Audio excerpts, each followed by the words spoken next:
Hi there, and welcome to today's episode of our month of September transformational life stories that we are doing this month. And I am thrilled to be having as a guest today, as our sharer of her heart, Rachel NGOM, who has an amazing, she's a Pinterest expert. Okay, so if you want to know about Pinterest, this is your gal, all right?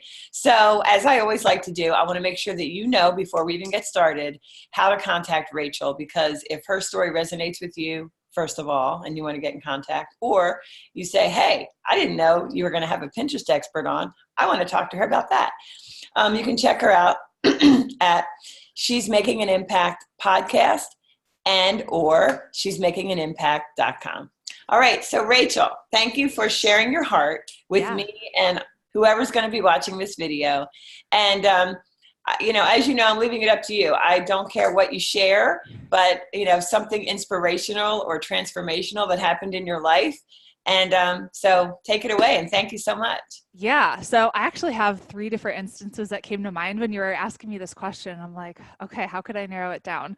And I'm a quick talker, so it won't take me like forever to talk all 3. So the first one, I played volleyball for 10 years and I was a junior Olympic champion. I played in China and Italy. I got a full-ride scholarship to play at the University of Illinois. And if you've ever done something at that like intensity and at that level for that amount of time, your identity tends to get like wrapped up in it. Like I was a volleyball player. That's all I really knew. Like that's what I was known for, everything. And I suffered a career-ending injury in college my sophomore year, and I tore cartilage in my rib cage. And that was such a hard time for me because it was like, what am I supposed to do now? Like this is what I was known as, like this is who I am. And it was at that same time that I actually became a Christian. And I was medically released from the volleyball team, and my professor ended up getting me an internship in Africa. And everything like fell into place. Like I felt God telling me like, you need to go to Africa. And I was like, how? I'm on the volleyball team. I can't take time off. How? I don't know anybody there. Like, how is this going to happen? And it was like everything fell into place. And I was able to go for 6 months and lived in Kenya, came back, knew I had to go back. I went to Senegal for 6 months where I met my husband, brought him back to America with me. And now we're starting a nonprofit over there. And it's like that really hard time like set me up for what I was meant to be doing and for the rest of my life. So that was number 1. Number 2. I just want to say that's incredible. That's incredible that God was speaking to you when you were doing what you thought that which you were going to be doing. And then out of that pain and anguish came a lot, like your life with a husband and you said a nonprofit you're starting and all that. Awesome. Okay. I love it.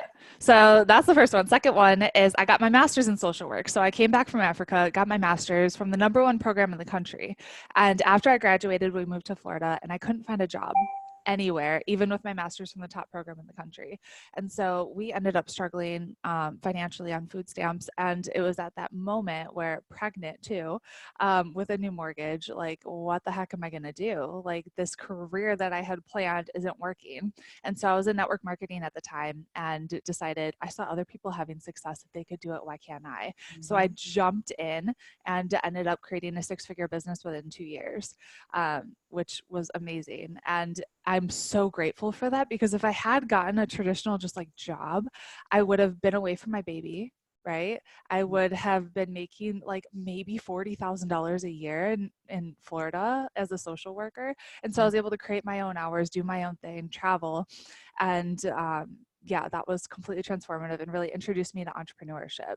That company that I was a part of restructured and my income was cut in half.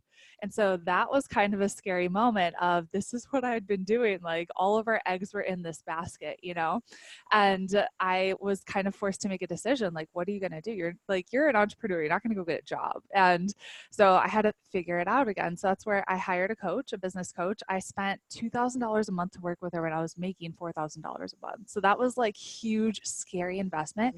But I had that like gut feeling, this is what I'm supposed to do. That first year of working with her, starting my completely brand new business, we're able to serve 1,700 students at over $430,000 while living in France and having that freedom. And so if I had continued to have success at my network marketing company, I would have been comfortable and complacent, and I never would be doing what I'm doing now, which is like sets my soul on fire. I'm so passionate about it, and I've been able to touch so many lives. Oh my gosh. Okay, Rachel, I'm sorry. I have to ask you a question. Okay. Yeah. Okay, so I want to just hear about your pain for just a second. Okay. So there you are, pregnant, and you're looking for these jobs. You have your master's from a great school, and you think, hello, like what's Right. going on, right? And you're probably, you said you're a Christian, so as a Christian you're like, hey God, what are you doing, like what's going on here? And I think that some ladies might be there even with their real estate business, Yeah. and even if they're doing it part-time and they have a full-time job. So what made you take the leap to the network marketing? Like, can you just remember, like was it a thought? Did it come to you in prayer? Or when did you realize that maybe that's what you should try? So there are a few things. I was already a part of that company at that time. I Oh, wasn't successful though. Like I was making like $1,000 a month or something like that. mhm. So it wasn't anything huge. I knew I wanted to build a business when I attended the summit, like their convention or whatever, and I saw the millionaires on stage, and I was like 23, and I'm like, oh my gosh, that's amazing. There was one moment though, after struggling for like 2 years and having that turning point, I saw an opportunity to learn how to use social media. And it was a 6-month program. It was $455 a month when we were not Yeah. making that much. That was like $1 million a month. Leap of faith, And yeah. I just remember again having that feeling and going to my husband with like tears. And I was like, I feel like this is something I have to do. And it was that training. I had so much skin in the game that I was the best student. I showed up, and that training really catapulted my business. And I had 50,000 followers on Facebook after going through that training, 20,000 on Instagram. Like it was just crazy the things I was able to learn, apply, and do and grow because of that scary investment that And I that made. was with a network, excuse me, was that with a network marketing coach specifically helping you with that? Not necessarily. She was just teaching social media to business owners. Oh, okay. Gotcha. Yeah. Okay. Yeah. Okay. Awesome. And then there you are, thinking you got it.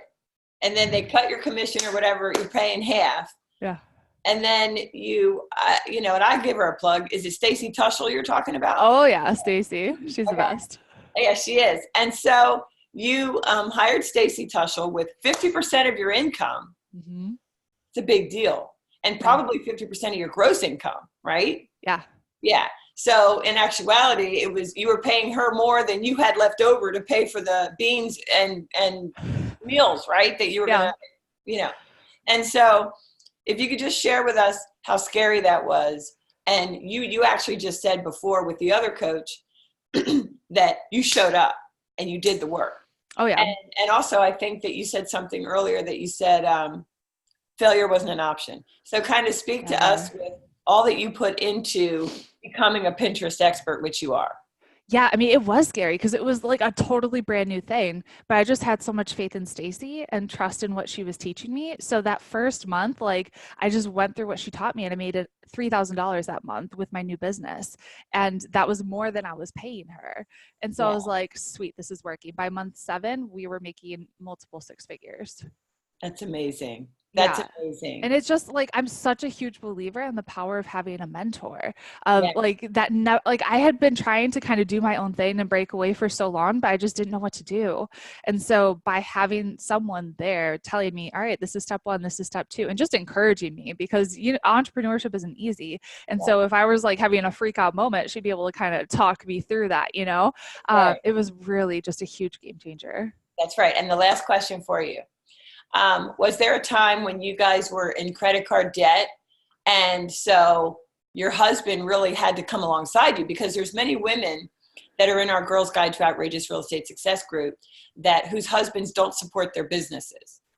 So, and maybe that's their anguish. So I just wanted you, and as we end our time, to kind of speak to that woman who's like, you were lucky to have your husband support you. Would you Mhm. have any advice for maybe you had some secret or some way of talking about the business to your husband that allowed him to support you? Like, I don't know. It just came to my head. So I thought I'd ask you the question. Not that you're the answer woman, but I thought I I would ask. know. I am really blessed. Like my husband's amazing. I married a really great guy who's always been supportive of me. And he's like, if you want to do this, go for it.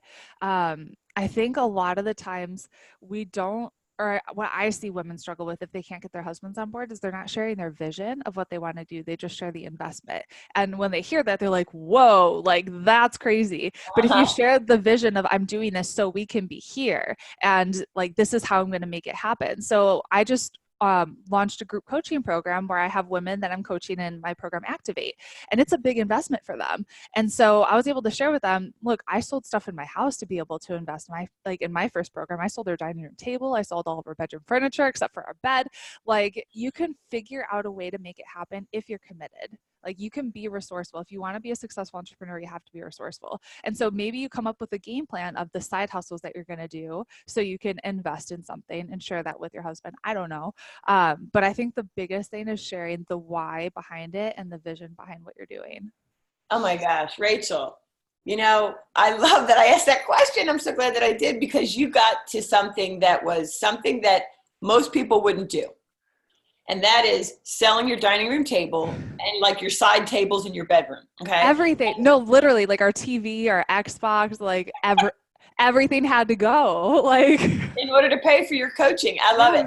yeah. Because I think that that demonstrates a freaking relentless commitment, right? Mm-hmm. A relentless commitment, that such that if you're looking around and you have just a couch and a bed, right, for you and your kids, and it comes to a point where you're like, you're not just rolling the dice because that's like luck or chance. You're actually investing and you're diving. I just picture you going, here we go, honey. And we're diving head first. Yeah. And I just think that's amazing. Well, Rachel, do you have anything else you want to share? You've been amazing. And I don't know, do you want to share anything else? I kind of think you've given us so much. Yeah, I mean, just have faith that everything happens for a reason. So whenever you're going through a struggle, just know that it's for something bigger and better that you just can't see right now. Exactly. Thank you, Rachel, so much. Thank And you. ladies, if you want to get in touch with her, please find her at shesmakinganimpact.com. Thanks, Rachel. Thanks. Bye.